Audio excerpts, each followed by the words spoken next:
Well, let's start with the action on the Lal Street, where the bulls bounced back from yesterday's sell-off and did so in style. So we saw the Sensex gaining over 1,500 points today and the Nifty added about 300 points. All of this thanks to strong global sentiment. All sectoral indices closing in the green. All Nifty 50 stocks posting gains for the day. The rally was largely powered by foreign institutional investors who bought shares worth nearly 4,200 crore rupees today. Domestic institutional investors sold shares worth over 650 crores. But that's the big story. Buy figure on the FII side of 4166 crores. Anuj joins us now to wrap up the day's market action. Anuj, what a return by the bulls.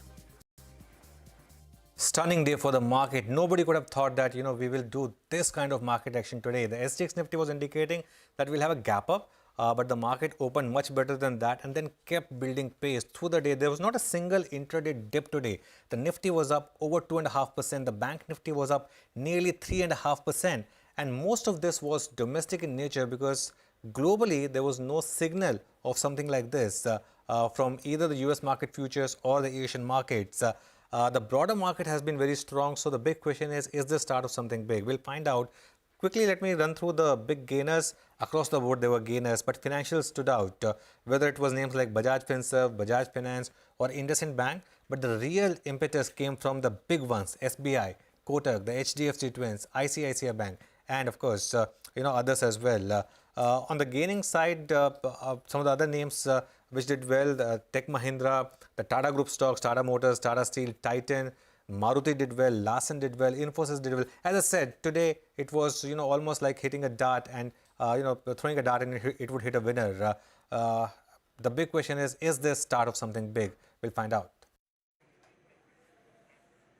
Anuj, many thanks. Well, staying with the market, shares of Reliance Industries also bouncing back in trade. A day after the company's annual general meeting, multiple brokerages like Goldman Sachs, CLSA, Citi, UBS have a buy rating on the stock with the target price ranging from 2,800 rupees to more than 3,200 rupees a share. The street waving a thumbs up to the new investments proposed by Mukesh Ambani at the 45th AGM. GDP growth data for the first quarter of this financial year is expected tomorrow. A CNBC-TV18 poll estimates a growth rate of 15%, and that is on account of the low base as growth had contracted by 26% in 2020 during the first COVID lockdown. The RBI has predicted a growth rate of over 16% for the first quarter, and our estimate is just below that at 15%. So watch out for the GDP numbers tomorrow. On to a CNBC-TV18 exclusive. Insurance regulator, the IRDAI, has proposed to limit the spending made by insurance companies. Sources say large general insurers have some reservations over the proposed move and are proposing a 30% standard limit on expenses. Yash is here with more. Yash. Well, 2nd of August was when the insurance regulator IRDAI floated a draft consultation paper suggesting a cap on how much can insurance companies spend. Now, general insurance companies have submitted their suggestions, and there is a major change which has been sought by large general insurance companies here. IRDAI's draft consultation paper suggested capping of expenses of management at 30% or an average of the previous 3 years, but whichever out of the two is lower. General insurance companies want this particular caveat to be removed and have a standard cap of 30% on expenses of management, not having to follow the lower of the two.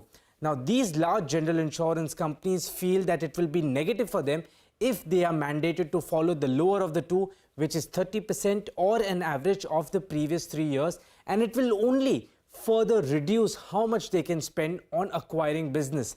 Now, let's understand this by looking at the large general insurance companies which are in question and how much they've spent in the previous 3 years. ICICI Lombard has spent 28% of its gross premium as expenses of management. New India Assurance has spent 22%, Bajaj Allianz General Insurance at 23%, SBI General and HDFC Ergo at 21 and 23% respectively. All the large general insurance companies and what they've spent as EOM is lower than the standard EOM limit of 30% suggested by the insurance regulator.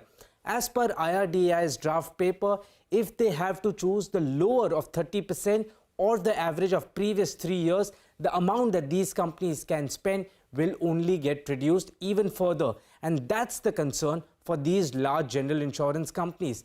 Instead, if these general insurance companies are given a standard limit of 30% on expenses of management, then how much additional do they get in terms of being able to spend? For ICICI Lombard, it gets 360 crore of additional money in terms of spending. New India Assurance, it goes as high as 2,600 crore. Bajaj Allianz at about 958 crore. SBI General and HDFC Ergo again at 825 and about 945 crore rupees. In fact, my colleague Abhimanyu Sharma spoke to the IRDAI chairman, who spoke about the draft paper on expenses of management and what it aims to achieve. We have actually put up an exposure draft.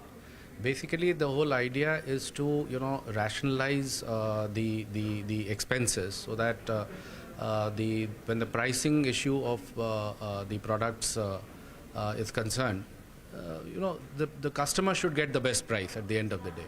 So how do we rationalize the expenses of management? So we had constituted a working group comprising of industry and other stakeholders, and the regulator, some of our people were also there on those working groups.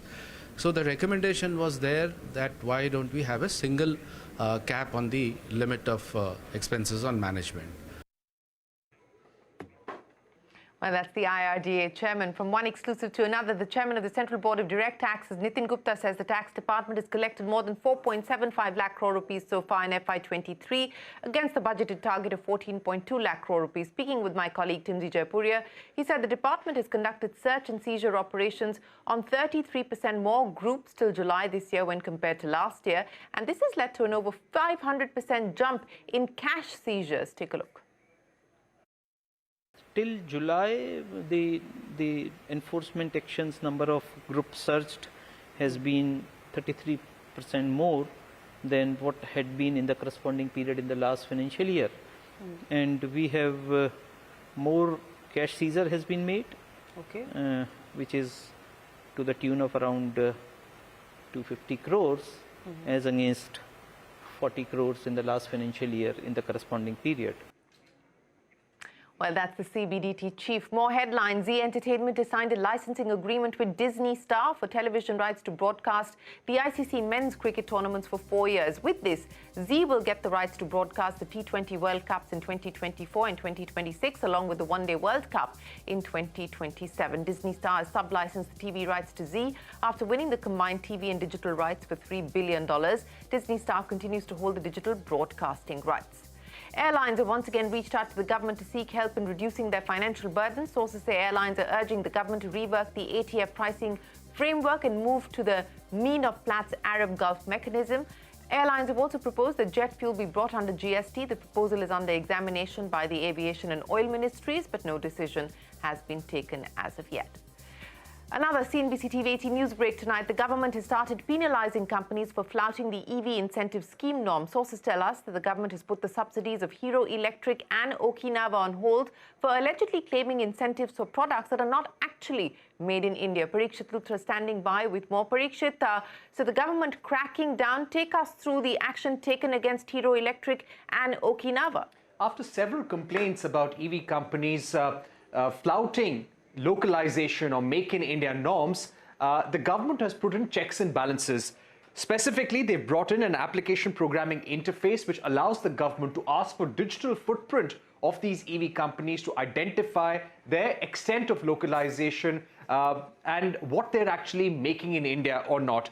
So we've heard that in the recent past, after complaints, the government has stopped FAME incentives for Hero Electric and Okinawa.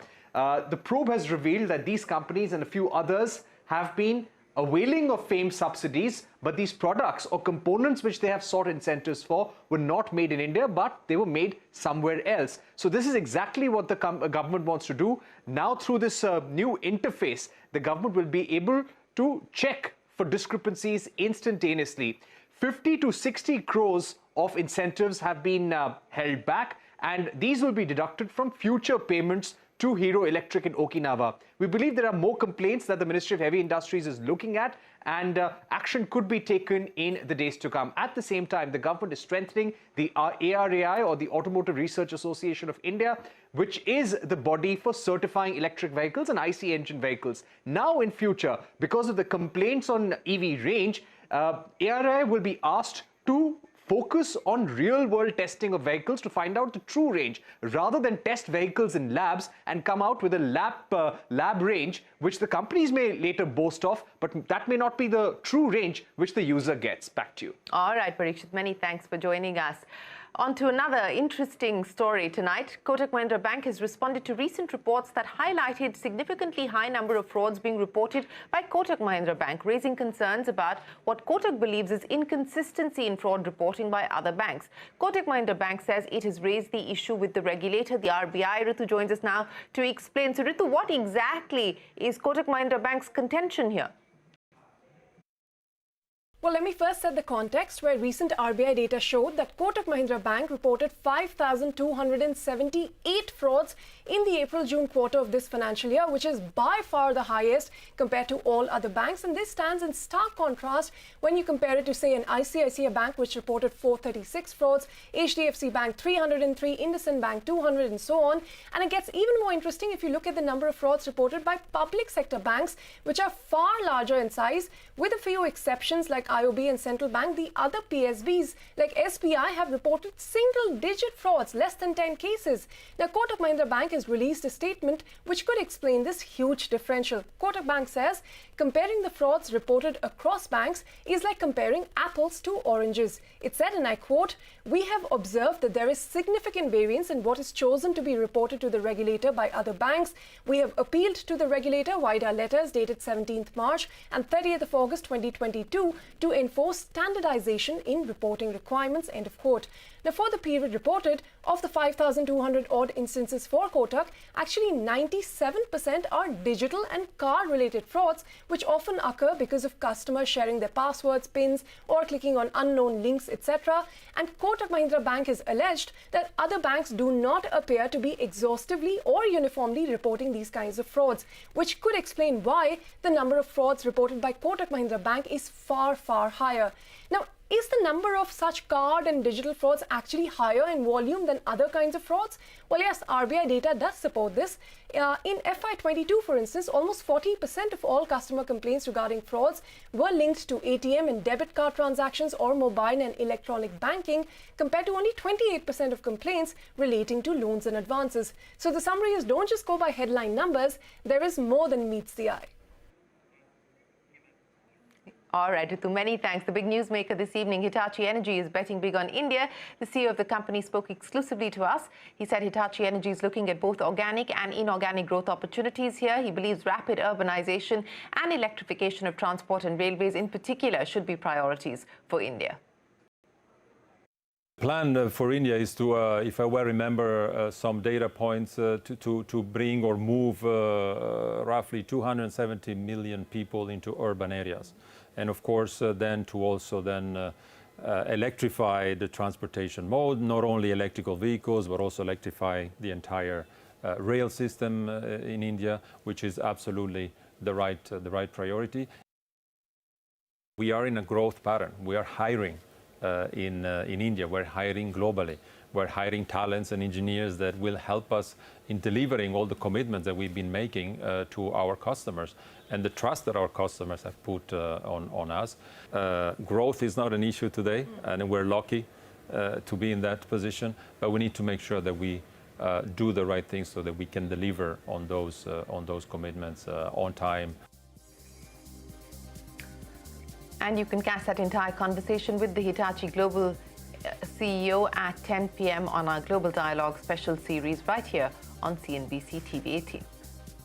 Welcome back. You're watching India Business Hour. The Economic Advisory Council to the Prime Minister has released the competitiveness roadmap for India at 100. It's a blueprint for the next 25 years for India leading to 2047. The roadmap guides the way for India to become a high-income country through sector-specific and region-specific policies based on the 4S principles. The first one talks about prosperity to be matched by social progress. The second states growth needs to be shared across all regions. The third is to be environmentally sustainable. And the fourth is to be solid in the face face of external shocks. The report says these 4 guiding principles pave the way for resilience as well as a holistic development of India when we celebrate 100 years of our independence. The roadmap offers a diagnosis of India's current competitiveness level, the primary challenges faced and the opportunities to grow. To take this conversation forward, we're joined by the co-authors of the Competitiveness Roadmap for India at 100 report, Amit Kapoor and Christian Kettles. Thanks very much, Amit and Christian, for joining us here on India Business Hour. And just for the benefit of our viewers, I want to clarify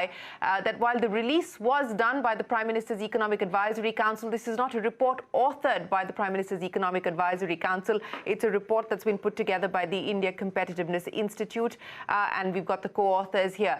Christian, let me start by talking to you about this aspiration of becoming a developed economy. And this was what the Prime Minister heralded in his Independence Day speech on the 15th of August when he spoke from the Red Fort, saying that we want India to be a developed economy by 2047. I'm looking at what your report says just to understand the distance that needs to be covered. You know, before we go from lower income to middle income and then to, of course, high income status, just to be able to get to high income, that means we need to become a $60 trillion economy, 20 times the size that we are today, and more than 2.5 times the current size of the US economy. So let's start with the diagnosis, Christian, because you have done the diagnosis and then the prescription. The diagnosis of where we currently find ourselves from this goal, this aspiration, this audacious milestone that the Prime Minister set out. Yeah, first of all, thanks for having us. It's great to have aspirational goals. And I think, those focus the mind. And indeed, as you said, they were the starting point for our analysis. It's important to remember that India actually is one of the 10, 15 countries in the world economy that have done really strong over extended periods of times in terms of their growth performance. But what we've also seen is that just trying to get back to the pre-COVID type of growth trajectory is not enough. As you know, India was slowing down slightly in the years right before the pandemic. And what we try to lay out in our report is really identifying what are the priorities, what are the key levers that policymakers in India should think about if they want to not only go back, but actually even accelerate growth. Importantly, I think it's not just about GDP. And, you mentioned the 4S. It's important, I think, that the Indian society, in fact, societies around the world expect more than simple GDP. They want to have opportunities for all parts of the country. They want to make sure that GDP progress is matched by social progress and better living conditions. And this is the key part of what we're talking about. So although we are economists, I think our sense is really that it's not just about hardcore economics, but it's about an integrated economic and social development agenda that India should pursue over the next couple of years. Oh, absolutely. I couldn't agree more with you. It's not just the headline GDP number that we should obsess about. It is really the quality of growth that we aspire for. But Amit, let's take the prescription forward now. As Christian was pointing out, we have, of course, made significant progress over the last 75 years, and particularly post-liberalization. And there has been a significant amount of poverty alleviation, but there's also been a widening of inequality, and that's evident year on year. So on that issue of social progression, social inclusion, which I know that you are prioritizing as one of the areas of opportunity, but also one of the constraints, what is the prescription for change? So if you really look at it, the whole question of inequality becomes a fairly important question for us to answer. Like, the question is for the future is that how do we really reduce inequity that actually exists? And inequity could actually be of a number of kinds, whether it is education, whether it is healthcare, or whether it is providing basic services. So India has actually moved into a trajectory wherein we have tried to reduce inequity over the last few years, especially if you really look at banking, the unbankable, the digitization that has actually happened. But having said that, the most important factor is going to be that how do we create the most appropriate jobs within the country? So one of the ideas that we are really saying is that you have to focus on creation of jobs. That is going to be a very critical factor. And how do we specifically look at that? So there are at least 2 or 3 things that we are making or saying within the report. One is, of course, something called as sector and location-specific initiatives that we need to look at. We need to identify the sectors at the local level. Aspirational District Program gives us some very interesting insights as to how we can look at data and identify the sectors that we need to look at. Enabling social policies, like wherein we make some effective transfers that actually happen. We we are doing some effective transfers, but more will have to be done. More targeted approaches will have to be developed. The third thing is going to be strengthening the markets. Because we need more competition. Because if we have more competition, that means that we are actually going to be looking at more innovation, more ideas in terms of creating newer business models and things. And then having said that, the government will have to reduce what you would call as the cost of doing business. And then last but not the least is about competitive firms. If India needs to progress, we need to find a way to create far bigger set of enterprises than what we are really doing today.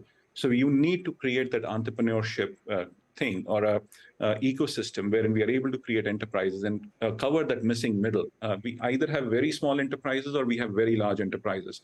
There is that missing middle, and we have to create a pathway for overcoming that missing middle that India faces.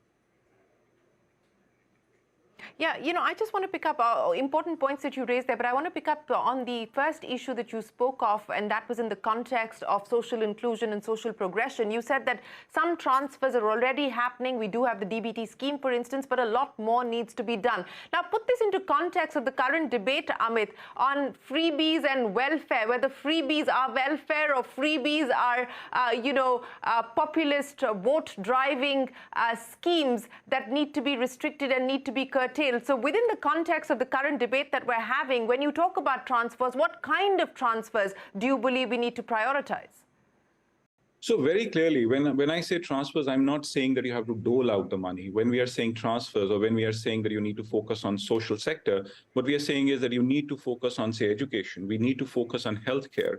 These are the two very big areas. The question on education is that how do we strengthen our class 1 to 12 outcomes, because we really do know that if you really look at the NAS scores as well, the outcomes seem to be fairly low. So how do we improve those outcomes? Because there is a clear evidence that is available that higher education would lead to multiplier in income levels that people are seeing. The other thing is going to be how do we improve public safety? How do we actually improve the labor force participation for women? That is what we need to do. So the schemes are going to be reduce childhood poverty, improve your social infrastructure in terms of health, look at the education system, possibly provide childcare services so that people are able to go out and work. That is what needs to be done. It is not that you have to give out doles, you just have to give freebies to everybody. It is a question of strengthening the ecosystem that actually exists and that delivers. Yeah, and on the issue of bringing more women into the labor force, which has, of course, been declining year on year, we've just got the NCRB, the National Crime Records Bureau's data coming in for 2021, which again shows an increase when we talk about crimes against women. But Christian, I want to come back to the point that Amit was making about job creation, and that has to be a priority for a country like ours. We talk about our demographic advantage and our demographic dividend, but we need to ensure that we're actually doing much better on the jobs front. Now, servicization, that of course has been the story that will need to continue to be part of the story.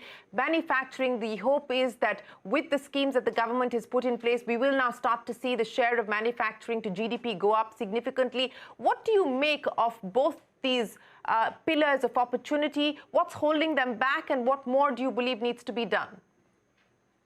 I think exactly as you said, these are two pillars and we must run on both of these pillars. I think there has been a traditional view that people looked at economic development and saw this mainly driven by an increasing share of manufacturing, so-called structural transformation. We've seen that in some of your East Asian neighbors that have been able to use manufacturing growth via exports to create a lot of jobs. Unfortunately, the reality now is that both the global market, but also, quite frankly, the technology context is a different one. There are job creation opportunities in technology. For example, as you see now, the telecommunication production that's going on in India. You just had some of your recent programs on renewable energy equipment. I think there are huge opportunities for India to pursue. But all of that will not be enough. We also need to talk about services. And that's why in our report, we talk actually about a portfolio, a range of different areas of sectors that can be mobilized. Maybe surprising, but we see, for example, healthcare as a key area where jobs can be created, partly because India actually does need to spend more money on healthcare, both from the government side, private sector is already spending quite a bit, but also because this is then an area where a lot of entry jobs can be created, can be jobs for women. Already women are quite strongly represented in the healthcare system. So we see huge opportunities here. Now, importantly, this is not just a matter of money, so kind of pumping more money into the system. But what we point out is that you need to need to think about the regulatory environment, you need to think about the education system in order to enable processes in all of these sectors that can be competitive and that are matched with the type of capabilities that the Indian labor force brings to the table. What we see at the moment is, a red-hot labor market for those that are very well-educated, data scientists and so on. But we need to create better entry-level opportunities for people that are not so well-educated and helping them to getting on the conveyor belt, and over time get stronger and stronger, more productive, and then, quite frankly, be self-sustaining. That's the road to get people out of social dependency on government programs. It's not giving them simply money. We need that for people that are in dire straits now, but we want to give them a pathway so that they can earn their own money and actually have a future that they can be proud of and that they can aspire to. Right. Amit, I'm going to end with you. Speaking of a pathway, and while we are charting out the next 25 years, let me try and bring this back to the more immediate priorities. So over the next 5 years, Amit, off the glide path that you've suggested and prescribed in this report, what do you believe are the immediate priorities that the government ought to focus on? Two things which are exceedingly important that we need to actually focus on. One is that reducing the implementation challenge that we actually have. So India needs to improve the implementation question that we actually have. That should be the immediate priority. Government of India does spend a lot of money or allocate budget, but what do we see is that we actually end up having a fair bit of issue in terms of implementation that actually happens on ground. So we need to look at that. Improve the capacity within the government. In fact, we do mention in the report that we need to train the people on the idea of competitiveness, possibly look at how we can really push this roadmap at the level of states and ministries, and the guiding principles should be the focus in terms of really looking at it. And then, of course, if you really look at it, there is a huge set of ministries that India actually has, or a huge set of departments. How do we rationalize those? Because interaction within the government should actually get enabled and be faster. Yes, and you've also proposed an India Competitiveness Council, which actually brings the centre as well as the states closer together to try and achieve some of the goals that you've spoken of in the report. Christian Kettles, Amit Kapoor, always a pleasure. Many thanks for joining us here on India Business Hour. Appreciate your time. And that's it then on this edition of India Business Hour. From all of us here, goodbye. Thanks for watching. Stay tuned. The news continues on CNBC TV 18.